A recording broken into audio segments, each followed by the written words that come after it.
So I hear about how bad traffic gets in some parts of the US, and I I look at how bad like peak hour traffic is here. Maybe like half an hour stuck in traffic. What actually is it like in some of those big cities when it's at peak hour? Because I see pictures of it and I hear how bad it is, but I can only imagine. There's two real spots, three technically, but mostly nowadays it's two real bad spots: Atlanta, Mm-hmm. Georgia, and then the other one is LA.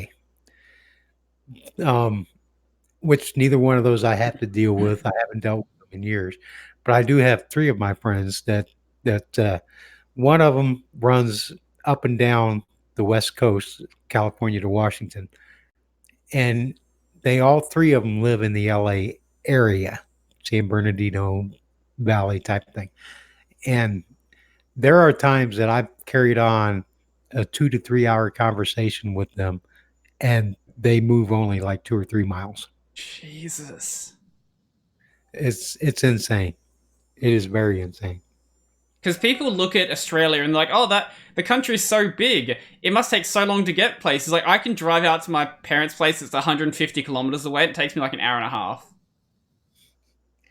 Okay, let's put it this way: Texas, the state of Texas. Mm-hmm. Okay, you can only drive 11 hours legally in a Sure. shift. Texas, at one point, from east to west, is over 1,000 miles. Sure. So you cannot drive from one state border to the other in an 11-hour shift. Right.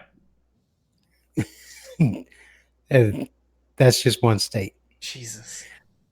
And like used to, I would go down to Dallas and then every once in a while run down to Houston and do a load down there. And they're like, well, once you get to Dallas, drop and hook, grab this other trailer, run down to Houston and get a couple stops off. Mm-hmm. Okay, no problem. And then you get down there and you start driving from Dallas to Houston and you realize it's 4 hours from one city to the other. And it's like, dude, I can't make this. And but there's but then we've got these little states Mm-hmm. like Illinois, Indiana. They're 150 miles across. Mm-hmm. You can do that 2.5, 3 hours. Yeah. Okay. And you drive, 5 hours. You can drive across two states, and then you hit Ohio, and it's 5 hours just to the other side of Ohio. Right. And it's annoying sometimes, but the hardest part is when you get into traffic like Chicago. Typically, if you hit Chicago at about 3 to about 4:30 in the afternoon, you're good. You will Mm-hmm. slide right through Chicago, just slicker as snot. But if you hit it at from 4:31 till about 7 o'clock, you're stop and go, bumper to bumper, and it's annoying. But then there are times that you'll be like, oh, it's midnight, and I'm going to slide right through Chicago, Hmm. and you'll get almost to the middle of Chicago, and somebody will be stupid and drunk driver will crash, and they shut down the interstate, and you're stuck for 3 hours while they clean up the trash. Jesus. It's just as it's really a crapshoot for Chicago.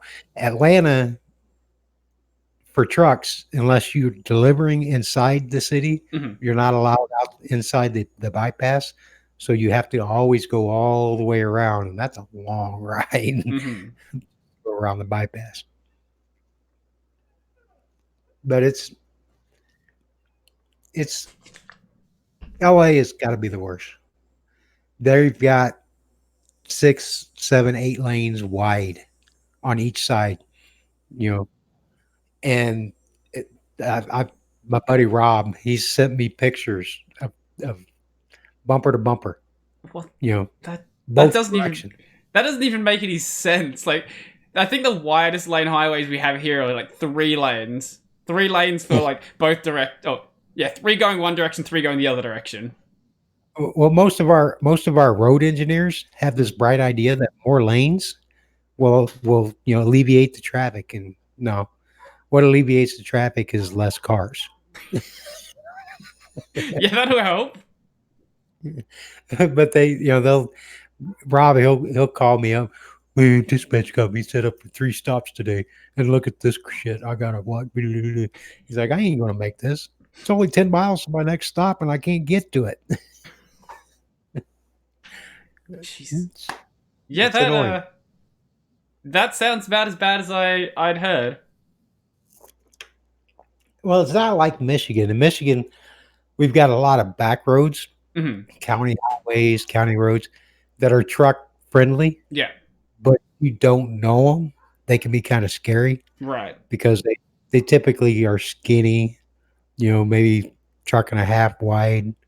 Where if you're meeting another truck, somebody you got to slow down and ride the grass on each side, to get around. But they're not marked as being no trucks, so guys run them Right. if you know 'em. But like I can go from our yard to all the way to Benton Harbor and never get on the highway, and it's awesome. Because in Michigan, the back roads are typically smoother than the highways because there's less traffic. And That doesn't even like, make any sense. How are your highways that bad? well, the biggest problem with Michigan is it's basically a giant sandbar Right. Okay. between the Great Lakes. That's part of the problem. The other part of the problem is we've got 160,000 pound trucks that are in state Michigan only. Hmm. And yeah, they've got a lot of axles to spread the weight out. But when you've got four of them Hmm. running together, that's the equal to 8 regular trucks Hmm. Okay. running on the exact same surface. And we get 90-degree weather in the summer. So that blacktop just kind of melts, and we get these big ruts and the sand underneath just starts buckling and it happens. Right. But we get a lot of freeze and thaw because of the weather and the seasons, and that's the way it works. Sounds like lots of I'm fun. not, some drivers will say I'm blaming the heavy trucks, and I'm not. Right. It's just that's the way it works. I blame the lawmakers. Sure. Yeah. There's only so much that can really be done. Right. It's not that it's a bad thing to have super heavy trucks, but what they need to do is change the pay system because typically when they've got the super heavy trucks, they've got they're paid by the pound Hmm. or paid by the bulk. If they would, switch them over to where they were paid by the mile or paid by the hour, it'd be totally different. You'd have Right. Yeah. lighter trucks, more loads, that type thing. It's all Makes in the way that the industry would adapt if they just changed the law. makes sense. So You're thinking, why the hell am I talking about trucks? This is a show about tech. no, I don't know what this show is, to be honest. It's a tech podcast in name only.